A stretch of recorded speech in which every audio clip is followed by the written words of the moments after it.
Now insurance लेते time लोगों को क्या अवॉइड करना चाहिए, मैं आपको बताता हूं क्या अवॉइड करना चाहिए। एक तो ऑनलाइन वर्सेस ऑफलाइन का बहुत ही कंफ्लिक्ट होता है, कंफ्यूजन होता है, ठीक है। सो अगर आपको ऑनलाइन ही प्रीफर करते हो तो ऑनलाइन सभी टर्म्स एंड कंडीशंस देखने चाहिए, पढ़ने चाहिए एंड तब डिसाइड करना चाहिए। ऑनलाइन में होता क्या है, once you check the quotation on the website of any online insurance vendor, you start getting calls from all the vendors कि आपको ये लेना है वो लेना है, तो उनसे सभी कंडीशंस समझनी चाहिए। अगर ऑफलाइन ले रहे हो कोई एजेंट के थ्रू तो एजेंट को घर पे बुलाना है, ऑफिस पे बुलाना है एंड उसको सब कुछ समझना है, ठीक है। दूसरा, इंश्योरेंस में क्या होता है, there is a plan called ULIPs, unit linked insurance plan, तो ये कभी नहीं लेना चाहिए। Mutual fund is the best for investment, वो मैं आगे आपको समझाऊंगा, ठीक है। एंड दूसरा क्या होता है मालूम है, अगर इंडिया में आज के कल्चर में आप देखोगे तो हर एक घर में इंश्योरेंस पॉलिसी है, फिर भी इंडिया में इंश्योरेंस का penetration is only, life insurance का penetration is only 2.95%। Can you believe me? India में इंश्योरेंस का पेनेट्रेशन आज की तारीख में खाली और खाली 2.95% है। इसका मतलब क्या है कि खाली 3% लोग सफिशिएंटली इंश्योर्ड है। जैसे मैंने ह्यूमन लाइफ वैल्यू आपके बताई, मेरी मान लो 2 करोड़ है तो मेरे पास 2 करोड़ का टर्म प्लान है, बट मेरी ह्यूमन लाइफ वैल्यू 2 करोड़ है, उसके सामने मेरे पास जो कवरेज है वो खाली 10 लाख का है, तो I am not sufficiently insured. Have you got my point? Are you with me on this subject? Answers in the chat box quick.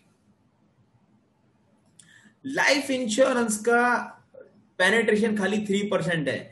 हर एक घर में पॉलिसी है, बट वो पॉलिसी क्या है, वो आपको कवर नहीं दे पा रही है बराबर।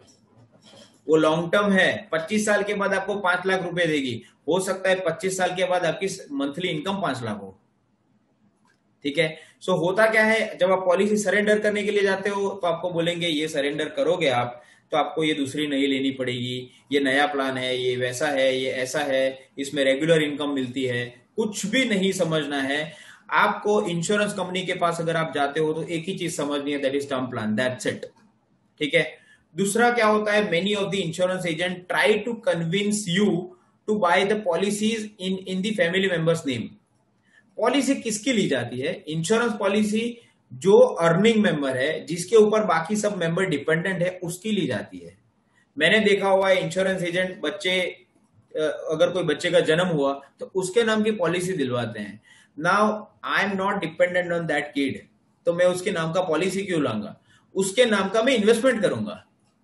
आप समझे मेरी बात? So never ever by any policy in the name of a member who is not an earning member. आप समझे मेरी बात? ठीक है। फिर एक आपका फ्री लुक इन पीरियड रहता है 15 दिन का। अगर आप इंश्योरेंस पॉलिसी ले लो तो 15 दिन तक आप उसको रिजेक्ट कर सकते हो, वापस दे सकते हो, वो कोई बताता ही नहीं है।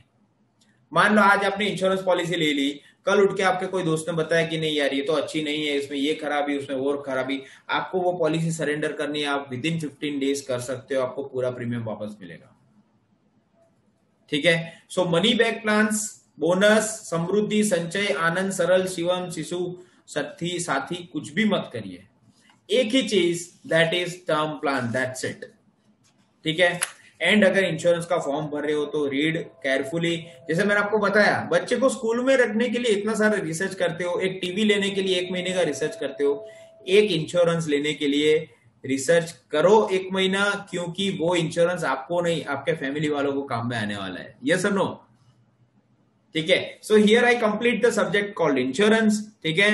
How many of you are convinced with whatever we have understood?